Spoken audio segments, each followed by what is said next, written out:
Matthew chapter 15. Some Pharisees and some teachers of the law came from Jerusalem to see Jesus. They asked, "Why don't your disciples obey what the elders teach? Your disciples don't wash their hands before they eat." Jesus replied, "And why don't you obey God's command? You would rather follow your own teachings. God said, 'Honor your father and mother.' He also said, 'Anyone who asks for bad things to happen to their father or mother must be put to death.' But suppose people have something that might be used to help their parents. You allow them to say it is instead a gift set apart for God. So they do not need to honor their father or mother with their gift. You make the word of God useless in order to follow your own teachings. You pretenders, Isaiah was right when he prophesied about you. He said, 'These people honor me by what they say, but their hearts are far away from me. Their worship doesn't mean anything to me. They teach nothing but human rules.' Jesus called the crowd to him. He said, 'Listen and understand. What goes into someone's mouth does not make them unclean. It's what comes out of their mouth that makes them unclean.' Then the disciples came to him. They asked, 'Do you know that the Pharisees were angry when they heard this?' Jesus replied, 'When there are plants that my Father in heaven has not planted, they will be pulled up by the roots. Leave the Pharisees and our blind guys. If one blind person leads another blind person, both of them will fall into a pit.' Peter said, 'Explain this to us. Don't you understand yet?' Jesus asked them, 'Don't you see? Everything that enters the mouth goes into the stomach, then it goes out of the body. But the things that come out of the person's mouth come from the heart. Those are the things that make someone unclean. Evil thoughts come out of the person's heart. So do murder, adultery, and other sexual sins. And so do stealing, false witness, and telling lies about others. Those are the things that make you unclean. But eating without washing your hands does not make you unclean.' Jesus left Galilee and went to the area of Tyre and Sidon. A woman from Canaan lived near Tyre and Sidon. She came to him and cried out, 'Lord, Son of David, have mercy on me. A demon controls my daughter. She is suffering terribly.' Jesus did not say a word, so his disciples came to him. They begged him, 'Send her away. She keeps crying out after us.' Jesus answered, 'I was sent only to the people of Israel. They are like lost sheep.' Then the woman fell to her knees in front of him. 'Lord, help me,' she said. He replied, 'It is not right to take the children's bread and throw it to the dogs.' 'Yes, it is, Lord,' she said. 'Even the dogs eat the crumbs that fall from their owner's table.' Then Jesus said to her, 'Woman, you have a great faith. You will be given what you are asking for.' And her daughter was healed at that moment. Jesus left there. He walked along the Sea of Galilee. Then he went up on the mountainside and sat down. Large crowds came to him. They brought the blind people and those who could not walk. They also brought disabled people, those who could not speak, and many others.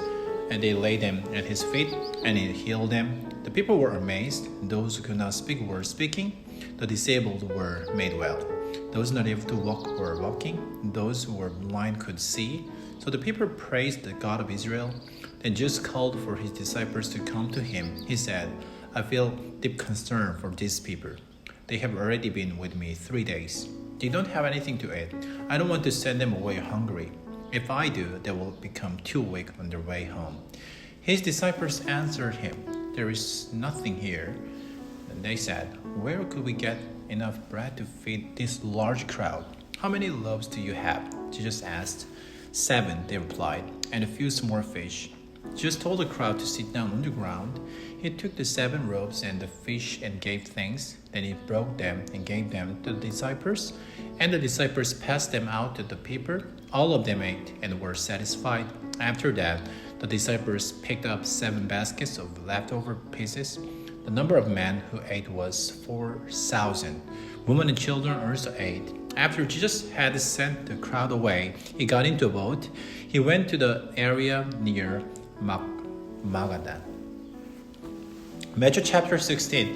The Pharisees and Sadducees came to test Jesus. They asked him to show them a sign from heaven. He replied, "In the evening you look at the sky, you say, it will be good weather, the sky is red.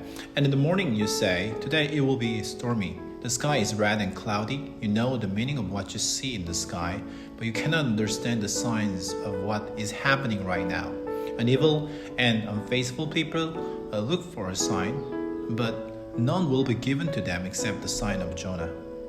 Then Jesus left them and went away. The disciples closed over to the other side of the lake. They had forgotten to take bread. "Be careful." Jesus said to them, "Watch out for the yeast of the Pharisees and Sadducees." The disciples talked about this among themselves. They said, "He must be saying this because we didn't bring any bread." Jesus knew what they were saying, so he said, "Your faith is so small. Why are you talking to each other about having no bread? Don't you understand yet? Don't you remember the 5 loaves for the 5,000? Don't you remember how many baskets of pieces you gathered? Don't you remember the 7 loaves for the 4,000? Don't you remember how many baskets of pieces you gathered? How can you possibly not understand? I wasn't talking to you about bread, but watch out for the yeast of the Pharisees and Sadducees." Then the disciples understood that Jesus was not telling them to watch out for the yeast used in bread. He was warning them against what the Pharisees and Sadducees taught. Jesus went to the area of Caesarea Philippi, and there he asked his disciples, "Why do people say the Son of Man is?" They replied, "Some say John the Baptist, others say Elijah, still others say Jeremiah or one of the prophets. But what about you?" he asked. "Why do you say I am?" Simon Peter answered, "You are the Messiah. You are the Son of the living God." Jesus replied, "Blessed are you, Simon, son of Jonah. No mere human showed this to you. My Father in heaven showed it to you. Here is what I tell you. You are Peter. On this rock I will build my church. The gates of hell will not be strong enough to destroy it. I will give you the keys to the kingdom of heaven. What you lock on earth will be locked in heaven. What you unlock on earth will be unlocked in heaven."